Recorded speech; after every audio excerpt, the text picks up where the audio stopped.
నేను ladies tailor cinema చేస్తున్నప్పుడు నా వెన్నంటి ఉన్నారు.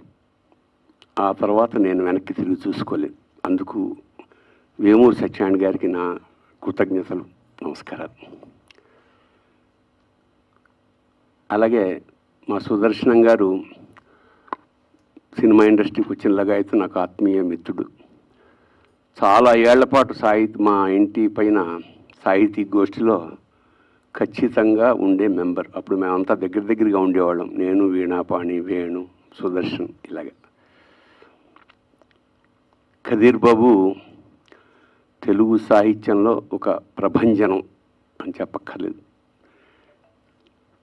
అతని శైలి చాలా ఆత్మీయంగా ఉంటుంది. ఇలాగా ఇంకా ప్రసిద్ధులైన వాళ్ళు చాలామంది ఉన్నారు.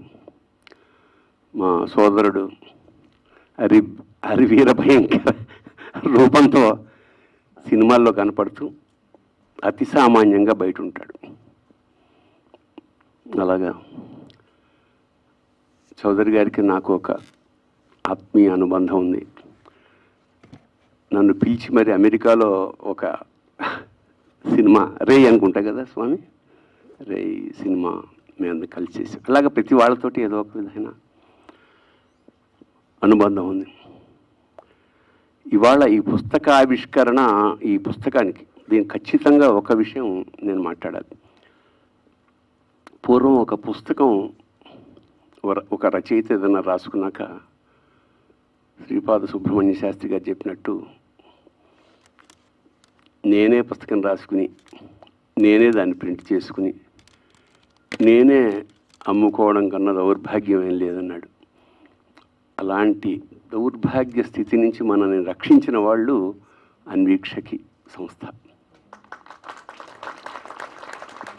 చాలా ఆశ్చర్యము, పరమానందము కలుగుతుంది ఈ విషయంలో. ఎందుకంటే చాలా ఏళ్ల క్రితం నేను కూడా నా పుస్తకాలు ఇంచుమించు అన్నీ ఎవరో ఒకళ్ళు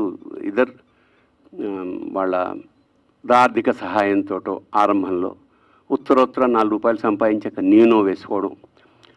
అసలు మన పుస్తకాన్ని వేసుకోవడం అంటే అంతకన్నా ఆయన చెప్పినట్టు చాలా బాధాకరం అన్నమాట. ఎందుకంటే మన గురించి మనమే చెప్పుకుని భజన చేసుకుంటున్నట్టుంది.